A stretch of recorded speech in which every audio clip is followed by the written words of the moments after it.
The whispers have finally exploded into a full-blown scandal that has Meghan Markle scrambling for damage control. A Variety insider has come forward with allegations so damning, so brazenly audacious, that even Meghan's most loyal defenders are struggling to spin this one away. We're talking about a nearly $1,700 designer dress that allegedly walked right out of a high-profile photo shoot and straight into Meghan's personal wardrobe. And here's the kicker, she just wore it again in her Netflix Christmas special promo, as if nobody would notice or care. Journalist Vanessa Gregoriadis didn't hold back when she appeared on Andrew Gold's Heretics podcast back in 2024. She revealed something that sent shockwaves through the entertainment industry. After working on what was strongly hinted to be Meghan's Variety photo shoot, Gregoriadis disclosed that a lot of stuff was not returned after Meghan wore it. Let that sink in for a moment. We're not talking about accidentally keeping a pair of earrings or forgetting to return a bracelet. We're talking about deliberate, repeated incidents where borrowed items simply vanished into the Montecito mansion, never to be seen again by their rightful owners. What makes this revelation absolutely staggering is the sheer audacity of it all. This is a woman who lives in a $14.5 million California estate. A woman who signed deals with Netflix and Spotify that were reportedly worth over $100 million combined. A woman married to a prince, even if that prince has been effectively exiled from his own family. And yet, according to multiple sources, she allegedly can't resist pocketing clothes and accessories from photo shoots like some kind of kleptomaniac socialite. Gregoriadis made a point that cuts right to the heart of this scandal. She noted that sticky fingers at the end of photo shoots isn't entirely unheard of in the industry. Sometimes a model or celebrity will quietly keep a small item as a memento. But what's shocking, what's absolutely mind-blowing, is that somebody living in a multi-million-dollar mansion with 9-figure deals would allegedly care enough to systematically take home jewelry and designer clothes from photo shoots. These are items she could clearly afford to buy outright without even making a dent in her bank account. But here's where it gets even more interesting. This isn't an isolated incident. This isn't one rogue journalist with an axe to grind making wild accusations. Multiple sources across different publications and different photo shoots spanning over a decade have reported the exact same pattern of behavior. From Canada to California, from commercial shoots to high-fashion editorials, the same allegations keep surfacing like a bad penny that just won't go away. The green Provenza Scholler dress currently at the center of this firestorm is just the latest piece of evidence in what's becoming an undeniable pattern. The smoking gun in this scandal is a stunning green Provenza Scholler dress valued at approximately $1,695. Now, for most people, that's a small fortune. For Meghan Markle, allegedly, it's just another item to casually pocket and rewear whenever the mood strikes. And that's exactly what appears to have happened with this particular designer piece that's now causing absolute chaos in royal watching circles. Let's break down the timeline because the details here are absolutely crucial. Back in 2022,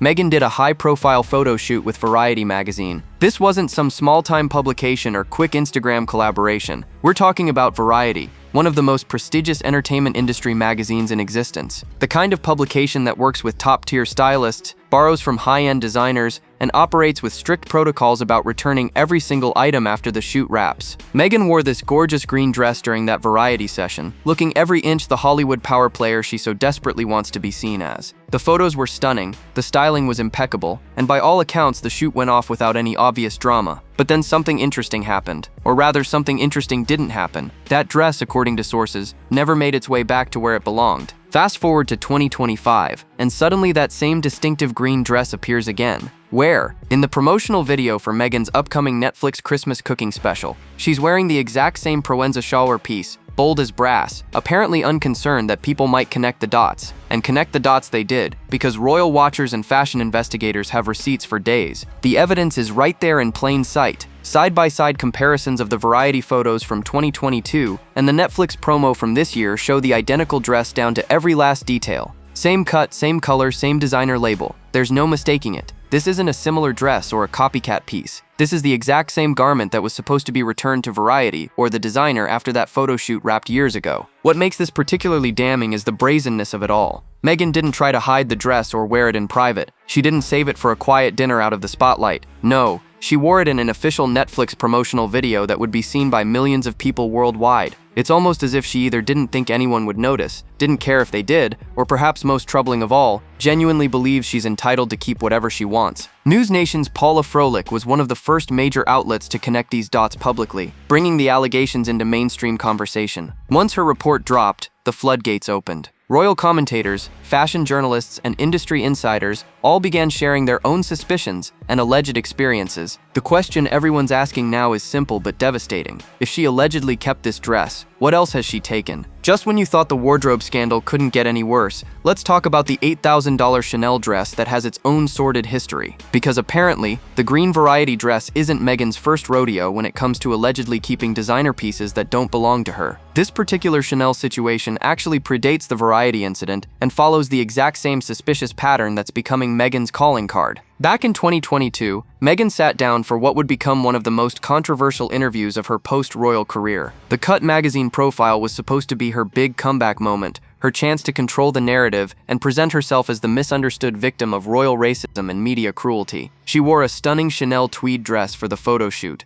looking polished and expensive as the stylists worked their magic. But here's where things get interesting. That Chanel dress, worth approximately $8,000, was supposed to be borrowed for the shoot and returned immediately afterward. It's standard protocol in the fashion industry. Designers lend pieces for editorial shoots as a form of publicity and prestige. The clothes get photographed, the designer gets credited, and then everything goes back where it belongs. Simple, straightforward, professional. Except that's not what allegedly happened with Meghan's Chanel dress. Because months later, that exact same designer piece showed up again, where, on a date night with Harry in Santa Barbara, she was photographed wearing the identical Chanel tweed dress, strutting around town like she owned it. Which, according to sources, she technically didn't, or at least she wasn't supposed to. Radar Online was one of the outlets that caught the discrepancy and published a damning article titled "Meghan Markle Caught Wearing $8,000 Chanel Dress from High-Profile 2022 Photo Shoot After Stealing Allegations." The headline alone sent shockwaves through royal watching communities. Here was another major publication, another expensive designer piece, another alleged incident of Meghan supposedly keeping what didn't belong to her. The parallels between the Chanel scandal and the current variety situation are impossible to ignore. Both involved prestigious publications. Both featured expensive designer clothing worth thousands of dollars. Both pieces mysteriously never made it back to their rightful owners or the styling agencies that facilitated the loans. And both dresses reappeared on Meghan at later dates, worn with what can only be described as shameless confidence. What's particularly troubling about the Chanel incident is the price point. $8,000 is serious money, even in the world of high fashion. This isn't some affordable contemporary brand or fast fashion piece. This is Chanel, one of the most exclusive and prestigious fashion houses on the planet. The fact that Meghan allegedly felt entitled to keep an $8,000 borrowed dress speaks volumes about her mindset and her relationship with other people's property. Industry insiders began whispering after the cut shoot wrapped. Questions were asked, eyebrows were raised, but nothing was done publicly because, let's face it, who wants to accuse a duchess of theft? Now we need to rewind the clock even further, because Meghan's alleged sticky fingers apparently started long before she ever became a duchess or signed any Netflix deals. We're going back to 2016, before the royal romance, before the fairy tale wedding, back when she was still hustling as a working actress trying to make it in Hollywood. And according to Tom Bower's explosive biography, Revenge, this is where the pattern of alleged theft truly began. Tom Bower is not some tabloid hack or conspiracy theorist with an axe to grind. He's a highly respected investigative journalist and biographer who has written extensively about powerful figures from Robert Maxwell to Prince Charles himself. His research is meticulous, his sources are vetted, and his legal team ensures every word he publishes can be defended in court. So when Bower makes an allegation in his book, people pay attention.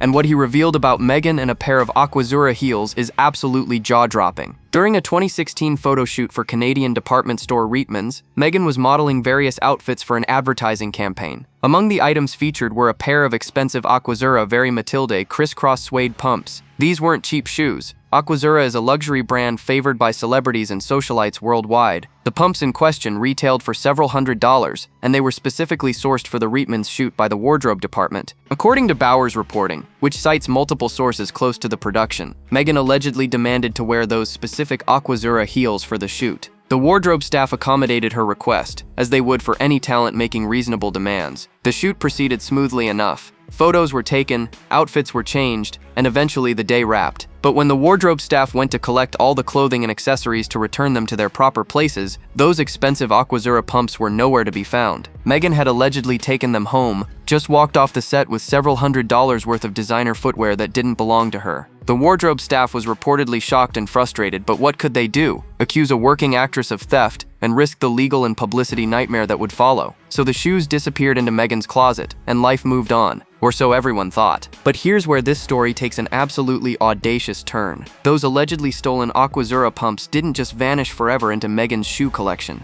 Oh no, she wore them again. And not just anywhere. She wore them to one of the most photographed, most scrutinized events of her entire life. When Meghan and Harry announced their engagement to the world in November 2017, standing in the sunken garden at Kensington Palace with cameras from every major news outlet pointed directly at them, what was on Meghan's feet? The exact same Aquazzura Very Matilde pumps that had allegedly gone missing from that Reitman shoot over a year earlier. The sheer boldness of that move is genuinely breathtaking. At this point, we need to step back and look at the bigger picture, because what we're seeing here is not a series of unfortunate coincidences or innocent misunderstandings. We're looking at a documented pattern of alleged behavior spanning over a decade, across multiple countries, involving multiple publications and brands. When the same accusations keep surfacing again and again from completely independent sources, you have to start asking yourself some very serious questions. Let's lay out the timeline in stark terms. 2016, Canada, Reitman's commercial shoot. Expensive Aquazzura pumps allegedly go missing. 2022, the Cut magazine photo shoot.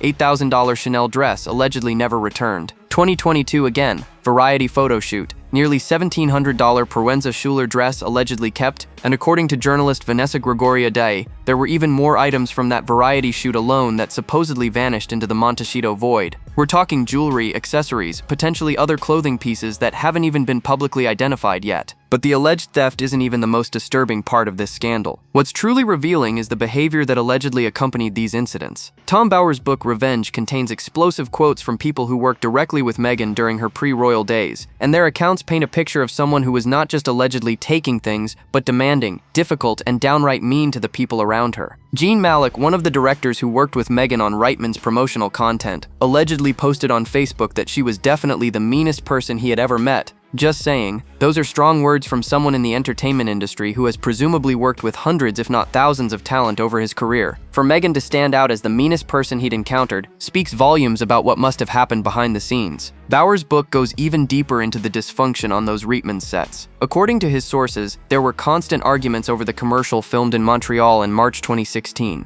Meghan allegedly kept demanding changes to the script, going through different directors, refusing to accept professional guidance. One source quoted in the book said Meghan complained that the script didn't make sense, declaring she was a brash American, and if her name was going to be on something, she was going to have her say. The arguments apparently reached a climax on March 14th when, after what Bower describes as a ferocious exchange, some script changes were made only to be rejected by Meghan yet again. Another source told Bower that she bulldozed her way through and complained that no one stood up to her. This is not the behavior of someone who respects boundaries, respects other people's property, or respects the collaborative nature of professional productions. What we're seeing is a woman who allegedly believes rules don't apply to her, who thinks she's entitled to whatever she wants, and who will allegedly take it whether it belongs to her or not. The wardrobe scandal is just one piece of a much larger, much more troubling puzzle. Because while Meghan's allegedly been pocketing designer dresses and expensive shoes, she and Harry have apparently been running a completely different kind of grift on their wealthy friends and Hollywood connections. And according to podcast host Heather McDonald, who dropped some absolutely explosive tea on her show Juicy Scoop, the Sussex lifestyle is being funded by strategically manipulating rich people into lending them everything from private jets to luxury mansions. Heather McDonald didn't hold back when she discussed what she'd heard from her millennial millionaire sources who have encountered Harry and Meghan socially. The pattern she described is both fascinating and absolutely shameless. According to her insider information, Meghan and Harry would casually mention in conversation how much they loved certain vacation destinations. Aspen would come up, they'd wax poetic about how wonderful it would be to spend time there. And then would come the subtle but pointed question, when are you not using your house? Now, most people would recognize this as a fishing expedition, an obvious attempt to score a free vacation home. But apparently these wealthy friends would feel pressured into offering up their properties because, well, you're talking to a prince and a duchess. How do you say no without seeming rude or cheap? So they'd agree to let Harry and Meghan use the house for a week or whatever time frame was suggested, and that's when the real grift would kick into high gear, because it didn't stop at borrowing the mansion. Oh no. Once they had the house secured, Meghan and Harry would apparently start asking about transportation. Where do we get in the jet, they'd inquire, knowing full well that their wealthy friend had a private plane. And suddenly, the friend who'd already agreed to loan out their multi-million-dollar vacation property would find themselves also providing private jet transportation. Because at that point, how do you say no? You're already committed. You've already said yes to the house. Refusing the jet would make you look petty. Heather McDonald's source described the aftermath perfectly. The wealthy friend would sit there thinking, how did I get roped into this? But here's the most telling detail of all. According to McDonald, the friendship doesn't continue past that vacation. It's a one-and-done situation. Once Harry and Meghan have extracted maximum value from the relationship, Once they've used the house and the jet, and whatever other amenities came with it, the friendship mysteriously fizzles out because they never actually wanted friendship. They wanted access to a lifestyle they can no longer afford on their own. McDonald made another fascinating observation during that podcast discussion. She noted that it's all through her, meaning Meghan is the one orchestrating these social manipulations, and then he, meaning Harry, finalizes it. He's the closer. He's the one who seals the deal with his royal charm and his family connections. It's a tag team grift, with Meghan identifying the targets and Harry delivering the killing blow that makes people feel obligated to say yes. Here's the question that keeps everyone scratching their heads. Why would someone allegedly worth millions, someone who signed deals reportedly valued at over $100 million, someone living in a $14.5 million mansion in one of California's most exclusive enclaves, why would that person allegedly feel the need to pocket borrowed designer clothes and accessories? What possible motivation could drive someone with that level of wealth to allegedly steal? The answer is both simpler and more disturbing than you might think. It's not actually about the money. It never was. This is about image, about perception, about desperately trying to appear wealthier and more successful than you actually are. And that desperation is what gives the game away. Because truly wealthy people, truly secure people, don't need to grift and scheme and allegedly pocket borrowed clothes. They just buy what they want and move on with their lives. Meghan's entire brand since leaving the royal family has been built on the illusion of effortless luxury. The California mansion, the designer wardrobe, the A-list connections, the entertainment deals. She wants the world to see her as someone who seamlessly transitioned from royal life to Hollywood power player, someone who has unlimited resources and infinite options. But the reality behind that carefully curated image tells a completely different story. Those Netflix and Spotify deals that were supposedly worth so much money, the Spotify partnership ended in spectacular failure, with executives at the company reportedly calling Harry and Meghan grifters to their faces. The Netflix content has underperformed dramatically, with most of their projects failing to generate anywhere near the buzz or viewership the streaming giant expected. The Archewell Foundation, which was supposed to be their philanthropic powerhouse, has faced serious questions about where the money actually goes and what they've accomplished beyond generating positive PR for themselves. The truth is that Meghan and Harry are almost certainly not as wealthy as they need everyone to believe they are. Maintaining their lifestyle costs an absolute fortune. The Montecito mansion requires staff, maintenance, property taxes, and security that likely runs into the millions annually. Their wardrobe, their travel, their children's expenses, their legal battles, their PR teams, their business ventures that keep failing, it all adds up frighteningly fast. And when your income streams start drying up because everyone in Hollywood has figured out you're toxic, suddenly that allegedly borrowed Chanel dress or those Aquazzura pumps start looking pretty appealing. But here's where Meghan's strategy spectacularly backfires. The very people she's trying to impress, the Hollywood elite, the wealthy socialites, the entertainment industry power players, they all talk to each other. They compare notes. And when story after story emerges about the Sussexes allegedly taking advantage of people's generosity, allegedly failing to return borrowed items, allegedly manipulating friends for access to private jets and vacation homes, those doors start slamming shut permanently. The Clooneys, who were once photographed attending Harry and Meghan's wedding, have completely distanced themselves. Tyler Perry provided them with a free mansion and security for months, and that friendship has noticeably cooled. Even Oprah, who gave them the interview platform that launched their post-royal career, seems to have quietly backed away. While Meghan's allegedly sticky fingers might seem like a relatively minor scandal in the grand scheme of things, the implications for the British royal family are absolutely devastating. Because every single time Meghan gets caught up in another controversy, every time another allegation of grifting or theft surfaces, it reflects directly back on the institution she married into. And the contrast between how other people have successfully integrated into the royal family versus how Meghan allegedly operated couldn't be more stark. Mike Tyndall, the former rugby star married to Zara Phillips, who is Princess Anne's daughter, recently made some comments that have taken on renewed significance in light of these wardrobe scandals. In his book The Good, the Bad, and the Rugby Unleashed, Tyndall wrote something that reads like a direct contradiction to everything Meghan claimed about royal life. He said, believe it or not, marrying into the royal family was pretty easy for him. They were always nice to him, and he was always nice to them. Simple, really. Those words are absolutely loaded with meaning when you understand the context, because Meghan spent years telling anyone who would listen that the royal family was cold, unwelcoming, allegedly racist, and made her life absolutely miserable. She painted a picture of an institution so toxic and dysfunctional that she had no choice but to flee for her mental health and safety. But here's Mike Tyndall, another outsider who married into the exact same family, saying it was actually pretty easy and straightforward. Tyndall went even further, describing the royal family as very close-knit people who loved each other dearly. Again, this directly contradicts everything Meghan claimed in that infamous Oprah interview where she alleged the family was cold and distant, that they didn't hug, that there was no warmth or genuine affection. Either Mike Tyndall is lying about his decade-plus experience with the royals, or Meghan's version of events was always a carefully constructed fiction designed to garner sympathy and justify her and Harry's decision to abandon their duties. The reality that's becoming increasingly obvious is that the problem was never the royal family. The problem was always Meghan and her alleged inability to follow basic rules, respect boundaries, or behave with the dignity and discretion expected of senior royals. And now these wardrobe scandals provide yet more evidence of someone who allegedly believed normal standards of behavior simply didn't apply to her. Princess Catherine offers another striking contrast. She's been a working royal for over a decade now, and there has never been a single whisper of scandal involving borrowed clothes not being returned, wardrobe staff complaining about her behavior, or designers claiming she allegedly kept items that didn't belong to her. Catherine understands that when you're in a position of privilege and public trust, you have to operate with impeccable integrity. Every interaction matters.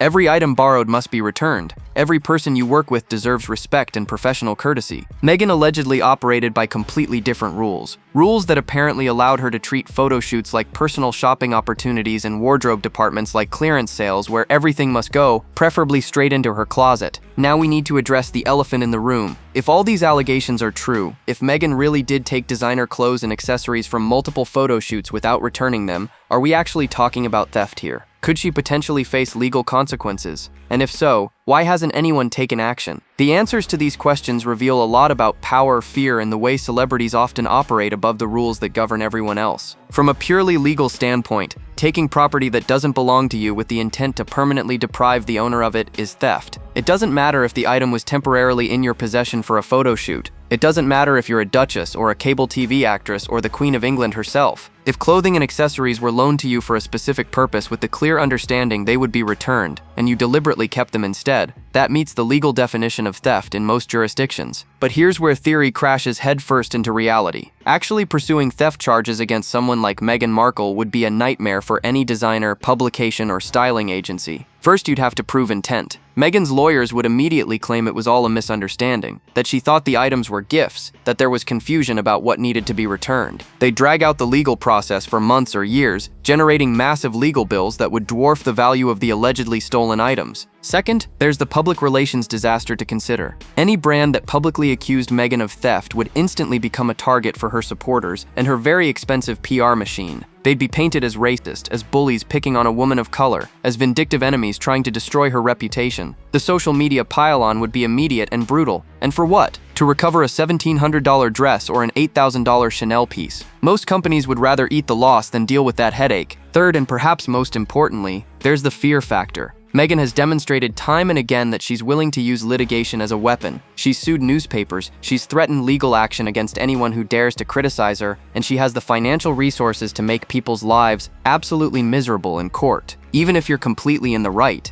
even if you have ironclad evidence that she kept your property, the cost of defending yourself against her legal team could be financially devastating. This is why so many people in the industry speak in whispers and unnamed sources. This is why Tom Bauer's book is so significant, because he actually put these allegations in print with his name attached, backed by rigorous fact-checking and a publisher willing to stand behind the claims. But most people don't have that kind of institutional support. Most stylists and wardrobe coordinators are just trying to do their jobs and keep their careers intact. And going to war with Meghan Markle is not a fight most people are willing or able to take on. So the allegedly stolen items pile up, the pattern continues, and nobody with the power to stop it actually does anything about it. We've arrived at the inevitable conclusion that everyone in Hollywood apparently figured out years ago, but the rest of us are only now fully grasping. Meghan and Harry's entire operation, their brand, their reputation, their carefully constructed image of progressive royalty fighting for justice and authenticity. It's all collapsing under the weight of its own contradictions. And these wardrobe scandals are just the latest symptom of a much deeper problem that goes to the very core of who they are and how they operate. Think about what we're really looking at here. A couple who lectured the world about climate change while taking private jets everywhere.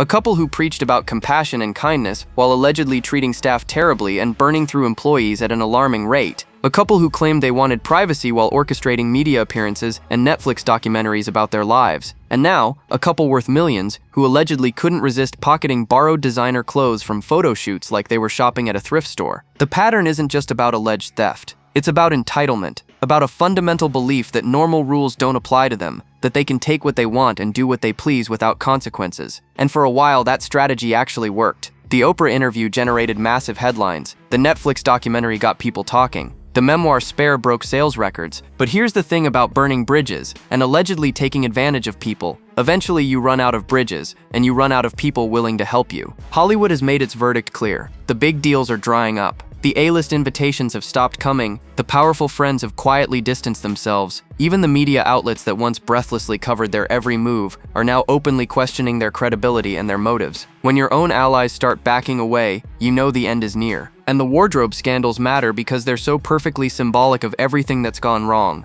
Meghan wanted to be seen as a fashion icon, a style influencer, someone whose clothing choices would be analyzed and admired. Instead, she's now associated with allegedly stealing clothes from photo shoots. She wanted to be embraced by Hollywood as one of their own. Instead, industry insiders are apparently sharing stories about items going missing whenever she's involved in a production. The sad reality is that Meghan and Harry had every advantage imaginable. They had global name recognition, they had sympathetic media coverage, they had entertainment deals worth tens of millions of dollars, and they had the goodwill of millions of people who genuinely wanted to see them succeed. All they had to do was deliver quality content, treat people with respect, and operate with basic integrity. Instead, they allegedly grifted, complained, sued, and burned every bridge they crossed. These wardrobe scandals won't be the final chapter in the Sussex saga, but they're certainly indicative of where this story is heading. More insiders will find the courage to speak out, more allegations will surface, more evidence of alleged grifting and entitlement will emerge. And eventually, even their most devoted supporters will have to confront the uncomfortable truth that maybe, just maybe, the royal family wasn't the problem after all. So what are your thoughts on this explosive scandal?